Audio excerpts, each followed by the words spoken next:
Hello दोस्तों, नमस्कार। SMKC channel में मैं आप सभी लोगों का दिल से बहुत बहुत स्वागत करता हूं। दोस्तों, इस वीडियो में हम लोग बात करने वाले आने वाला हफ्ता नेक्स्ट 5 दिन बाज़ार के लिए कैसे रहेंगे। ठीक है, क्या पूरे पाँचों दिन बाज़ार चलने वाला है, कोई छुट्टी तो नहीं है। एंड कौन कौन से ऐसे इंपॉर्टेंट ट्रिगर पॉइंट है, कौन कौन से ऐसी इंपॉर्टेंट खबरें जो कि बाज़ार को ऊपर लेके जाने में मदद करेगी, या फिर कौन सी ऐसी खबरें हैं जो कि बाज़ार को नीचे ढकेल सकती है। सो इन सारी चीज़ों के बारे में हम लोग इसी वीडियो में बात करने वाले हैं। तो चलिए स्टार्ट कर लेते हैं सबसे पहले बेसिक इन्फॉर्मेशन के साथ। मतलब क्या बाजार पूरे 5 दिन चलेगा? तो दोस्तों यस, कोई यहाँ पे छुट्टी हम लोग को बाजार में देखने को मिलने वाली नहीं है। इस हफ्ते की बात करें तो डेफिनेटली 14 नवंबर को बाजार क्लोज रहेगा, 27 नवंबर को बाजार क्लोज रहेगा। बट यस, इस हफ्ते की बात करें तो 14 27 नवंबर हम लोग को देखने को मिलने वाला नहीं है। सो आसान भाषा में बोले जाए तो पाँचों में से पाँचों दिन बाजार में हम लोग को ट्रेडिंग होते हुए देखने को मिलने वाली है, बिना किसी रुकावट के। नेक्स्ट अगर हम लोग बात करें तो इम्पॉर्टेंट चीज़ की ओर आ जाते हैं कि भाई बाज़ार का माहौल क्या कहलाता है। ठीक है, तो बाज़ार के माहौल की जब भी बात होती है ये शॉर्ट टर्म की बात होती है। लॉन्ग टर्म में तो बाज़ार आपको पता ही है, आज 19 है, कुछ सालों के बाद अगर हम लोग देखेंगे तो वो 20 का होगा, कुछ सालों के बाद देखेंगे 22, 23, 25, 30, 35, ये धीमे धीमे करके बढ़ता है। हाँ, बट अगर हम लोग शॉर्ट टर्म की बात करें, मतलब हफ्ते भर के अंदर अंदर की बात करें, तो बाज़ार का माहौल हम लोग को देखने को मिल रहा है यस, बहुत ही गजब एंड पॉजिटिव। एंड इसका पूरा श्रेय जाता है, हम कह सकते हैं, पॉवेल जी को, अमेरिकन बाजार को। अमेरिकन बाजार जब भी खुश होता है दुनिया भर के बाजार खुश हो जाते हैं। एंड अमेरिकन बाजार को बुखार चढ़ जाता है तो आपको पता ही है दुनिया भर के बाजार को भी वो बुखार चढ़ ही जाता है। सो पिछले 5 दिन की अगर हम लोग बात करें तो आप देख सकते हो हमारे बाजार में लगभग 1 से 1.25% की अच्छी तेज़ी देखने को मिली है। एंड सबसे अच्छी बात यह है कि यस, 19,000 के लेवल के ऊपर वापस बाजार आते हुए देखने को यहाँ पे मिल चुका है, जो कि बीच में नीचे यहाँ पे जा चुका था। सो ऐसी बहुत सारी इंपॉर्टेंट खबरें होती है दोस्तों जो कि बाजार का पासा पलट देती है। तो इस हफ्ते की भी बात करें तो कुछ इंपॉर्टेंट ट्रिगर पॉइंट यहाँ पे रहने वाले हैं एंड उन्हीं को हम लोग कवर करने की कोशिश करने वाले हैं। तो सबसे पहले अगर हम लोग यहाँ पे बात को कवर करें तो इस हफ्ते का इंपॉर्टेंट न्यूज़ जो कि आपको बहुत सारे बिजनेस चैनल के ऊपर भी कवर करते हुए देखने को मिल जाएगा, कौन सा? इलेक्शन। यस दोस्तों, इलेक्शन की अगर हम लोग बात करें, ऑब्वियसली मैं कोई लोकसभा के इलेक्शन की बात नहीं कर रहा हूँ। ये जो अभी हम लोग को 5 राज्यों में जो असेंबली इलेक्शन होते हुए देखने को मिलने वाले हैं, कहाँ पे होंगे? यस, राजस्थान, देन मध्य प्रदेश, छत्तीसगढ़, तेलंगाना की बात करें, मिजोरम की बात करें, तो इनमें ये इलेक्शन हम लोग को देखने को मिलने वाले हैं। एंड इसकी शुरुआत 7 नवंबर से, मतलब इसी हफ्ते से हम लोग को होते हुए देखने को मिलने वाली, जो कि 30 नवंबर तक चलने वाली है। एंड इसके जो रिजल्ट है आप सभी लोगों को पता है, वोट का काउंटिंग जो रहेगा 3 दिसंबर को सारे के सारे जो राज्यों में जो चुनाव यहाँ पे लिए गए थे उसका हम लोग को आउटकम आते हुए देखने को यहाँ पे मिल जाएगा। तो डेफिनेटली हम यहाँ पे कह सकते हैं कि मतलब ये जो इलेक्शन होते हैं 5 राज्यों में, इसको ऐसा बोला भी जाता है, क्या बोला जाता है कि सेमीफाइनल है। 2024 का जो जनरल इलेक्शन देखेंगे, लोकसभा का इलेक्शन हम लोग देखेंगे, तो उसके पहले एक मतलब बोलते हैं ना कि मार्केट को एक अनुमान मिल जाता है कि भाई कौन आएगा कौन नहीं आएगा, आ सकता है तो कितने वोट से आ सकता है, क्या मेजोरिटी पॉसिबल है या फिर नहीं है। तो इससे रिलेटेड मतलब बोलते हैं ना एक अनुमान बाजार को बहुत अच्छी तरीके से मिल जाता है। तो इसलिए ये वाले जो इलेक्शन होते हैं ना दोस्तों, ये काफ़ी बेहद ज़्यादा इंपॉर्टेंट रहते हैं। एंड ऐसे जब भी इलेक्शन रहते हैं दोस्तों तो एग्जिट पोल भी आते हैं। देखिए एग्जिट पोल की हम जब भी बात करते हैं ना, ये मीडिया के जो एग्जिट पोल चलते हैं ना उसकी बात हम लोग नहीं करते हैं। फाइनेंस वर्ल्ड की अगर हम लोग बात करें ना, हाँ, तो बड़े बड़े हम लोगों को टॉप लेवल के जो फाइनेंशियल जो आर्टिकल्स रहते हैं, हाँ, उनके हम लोग को एग्जिट पोल देखने को मिल जाते हैं। उसके ऊपर बाजार का ज़्यादा रिएक्शन रहता है। ठीक है, तो उसके ऊपर भी बहुत बार यहाँ पे क्या करा जाएगा, बाजार में हम लोग को रिएक्शन देखने को यहाँ पे मिल जाता है। तो इसीलिए देखा गया तो ये सबसे की पॉइंट हम लोग को इस हफ्ते से स्टार्ट होते हुए देखने को मिलने वाली है। तो इसके ऊपर आप चाहो तो थोड़ा बहुत फोकस रख सकते हैं। नो डाउट जो रिजल्ट रहेगा वो दिन ज़्यादा इंपॉर्टेंट रहेगा, बट फिर भी यहाँ पे किस प्रकार से वोटिंग होती है, कितना परसेंटेज का वोटिंग होता है, ठीक है, ये सारी चीज़ें माइनिंग मतलब थोड़े बहुत मायने यहाँ पे रखती है। नेक्स्ट अगर हम लोग बात करें दोस्तों तो नो डाउट Q2 के रिजल्ट का सीज़न अभी भी जारी है। एंड इस वक्त की बात करें तो यहाँ पे मिड कैप कंपनी के बहुत सारे नंबर पेंडिंग है, वो हम लोग को इस हफ्ते देखने को मिलने वाले हैं। बहुत सारे लोग थोड़े नाराज़ भी हो जाते हैं, सर आपने इस कंपनी को कवर नहीं किया, कोई गड़बड़ है क्या?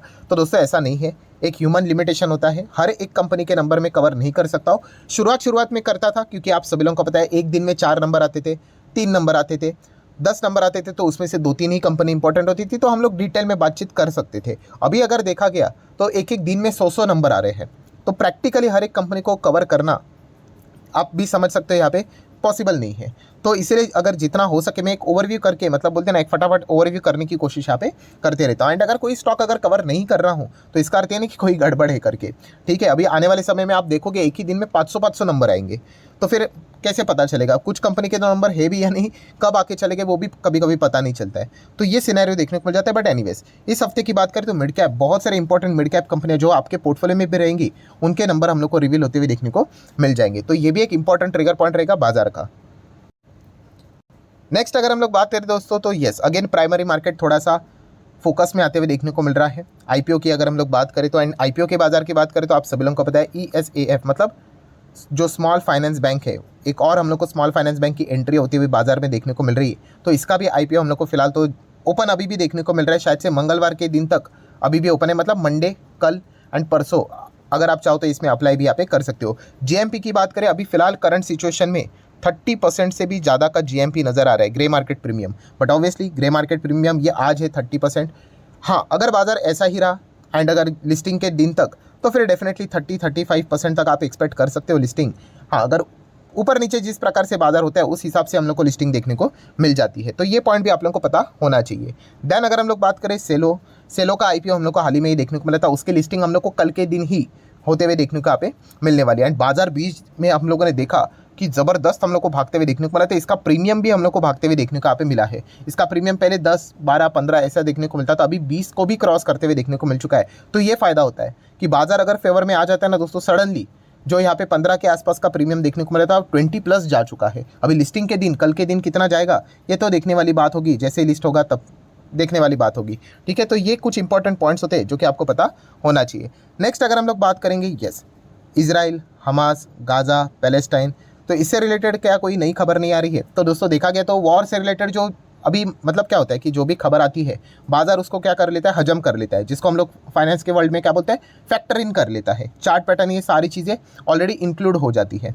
तो जो चीज़ें अभी चलती रहेंगी, मार्केट को पहले से ही पता है अभी वॉर है ना, तो वॉर में थोड़ा ना ऐसा चलेगा, एक दूसरे के ऊपर अटैक्स यहाँ पे चलते रहेंगे, ये चलता रहेगा। हाँ, अनटिल एंड अनलेस कोई एकदम आउट ऑफ सिलेबस कोई खबर नहीं आती है, तब तक हम लोग कह सकते हैं कि बाजार का अभी इस न्यूज़ का ज़्यादा हम लोग को फर्क पड़ते हुए देखने को मिलेगा। एकदम ही मतलब बोलते हैं ना, आप कल्पना नहीं कर सकते अगर ऐसी कोई खबर निकल कर आई तो ठीक है, वरना रशिया यूक्रेन भी तो वॉर हम लोग को चलते हुए तो देखने को यहाँ पे मिल रहा है, ठीक है। शुरुआत में तो हम लोग को इम्पैक्ट देखने को मिला था, बट बाद में अभी हम लोग देख रहे हैं कि ज़्यादा कोई बाजार को उससे फ़र्क पड़ नहीं रहा है, अनटिल अनलेस कोई एकदम एक्सट्रीम खबर आ जाए तो उसके पॉसिबिलिटी तो कम है।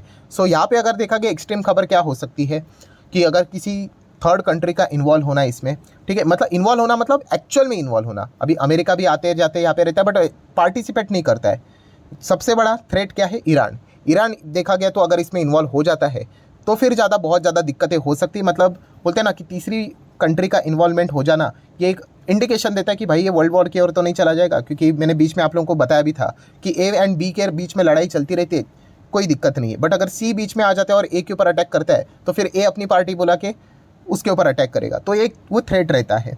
तो जब तक वो चीज़ एक सामने नहीं आती तब तक देखा गया तो बाजार को इस खबर का अभी हम कह सकते ज़्यादा इम्पैक्ट पड़ते हुए देखने को नहीं मिलेगा, ठीक है।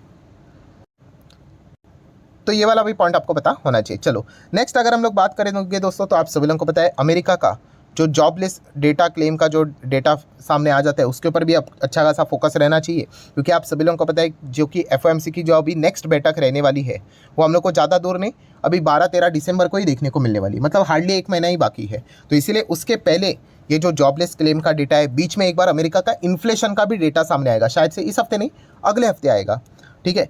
तो वो भी देखना इंपॉर्टेंट रहेगा, क्योंकि उसी चीज़ के चलते देखा गया तो FOMC क्या फैसला लेता है वो एक इंपॉर्टेंट चीज़ रहेगी। अगर जॉबलेस क्लेम का डेटा अगर लगातार लोग अपनी नौकरियां खो रहे हैं एंड अगर इन्फ्लेशन का डेटा ये बताता है कि इन्फ्लेशन कूल डाउन जा रहा है, देन माइट भी FOMC में एक और शायद से हम लोग को पॉज देखने को यहाँ पे मिल जाए रेट हाइक के चलते, ठीक है। कोई बदलाव नहीं होगा, जैसे कि अभी इस वक्त जो FOMC में फैसला देखने को मिला था वैसा ही कंटिन्यू होगा करके। बट ये सारा डिपेंड करता है कि ये डेटा क्या निकल कर आता है, कैसा निकल कर आता है, तो इसके ऊपर भी आपका अच्छा खासा फोकस यहाँ पे बनकर रहना चाहिए।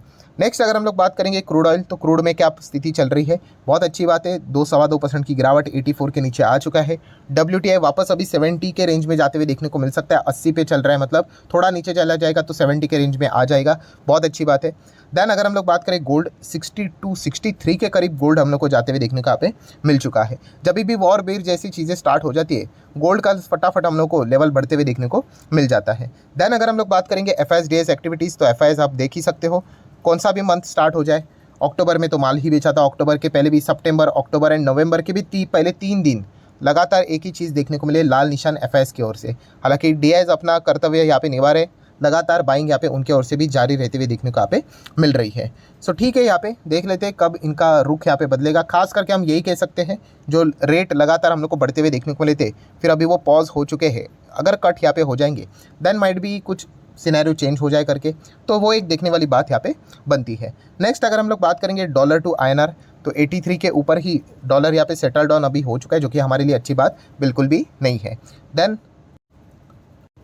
डॉलर इंडेक्स की अगर हम लोग बात करें तो हम कह सकते हैं 106 के आसपास यहाँ पे चला गया था, इनफैक्ट उससे भी ज़्यादा, तो अभी 105 के आसपास है, इनफैक्ट उसके भी नीचे ये जा सकता है। 1% की गिरावट देखने को मिली, जो कि अच्छी बात है। देन बॉन्ड यील्ड की बात करें, जो 5 के ऊपर यहाँ पे चला गया था, जिसके चलते एक बार बाजार में प्रेशर आया था, एंड अभी वो 4.5 के आसपास देखने को मिल रहा है। तो काफ़ी अच्छे इंडिकेशंस बाजार के और से हम लोग को देखने को मिल रहे हैं। तो ऐसे ही अगर चीज़ें बरकरार रही तो इक्विटी मार्केट में भी हरियाली हम लोग को देखने को यहाँ पे मिल सकती है। आ जाते हैं आखिरी इंपॉर्टेंट चीज़ की और, option chain. So option chain की बात करें तो सबसे इंपॉर्टेंट तो यही रहेगा कि भाई 19,000 के लेवल को संभालो, बट 19,000 के लेवल को संभालने से पहले भी 19,200 और 100 के भी अच्छे खासे हम लोग को लेवल, मतलब सपोर्ट लेवल फिलहाल तो देखने को मिल रही है। ये सपोर्ट रेसिस्टेंस एकदम शॉर्ट टर्म की बात होती है, कोई एकदम कॉन्क्रीट चीज़ नहीं होती है। एक खराब न्यूज़ आ गई ना, 19 के 18,000 भी टूट सकता है। हाँ, बट फिर भी हम अगर नॉर्मल स्टैंड में अगर हम लोग बात करें, जो ओपन इंटरेस्ट हम लोग को देखने को मिल जाते हैं, OI बिल्टअप होते हुए देखने को मिल जाते हैं, उस हिसाब से अगर देखा गया तो 19,200 पे अच्छा खासा फिलहाल लोग यहाँ पे जमे हुए हैं। इस लेवल को तोड़ने के लिए थोड़ा मुश्किल हो सकता है सपोर्ट के हिसाब से, ये चीज़ें फिलहाल तो देखने को यहाँ पे मिल रही है। बट रेसिस्टेंस की भी अगर हम लोग बात करें तो आप देख सकते हैं नज़दीक रेसिस्टेंस भी बहुत ही क्लोज हम लोग को देखने को मिल रहा है। 19,300 की बात करें या फिर 400 की बात करें तो बहुत ही सीमित दायरे में बाजार यहाँ पे वर्क कर सकता है, ये एक इंडिकेशन हम लोग को देखने को मिल जाता है। अनटिल एंड अनलेस कोई बहुत बड़ी खबर अगर आ जाए तो फिर जाके हम लोग को एक्सट्रीम वॉलेटिलिटी देखने को मिल सकती है। तो ठीक है दोस्तों, जितने भी इंपॉर्टेंट पॉइंट्स थे सारे यहाँ पे मैंने कवर कर लिए। वीडियो अच्छा लगा होगा तो आप चाहो तो इसको लाइक एंड ज़रूर शेयर भी यहाँ पे कर सकते हो। So that's it, thank you very much दोस्तों, we will be meeting our next video, तब तक के लिए बाय बाय।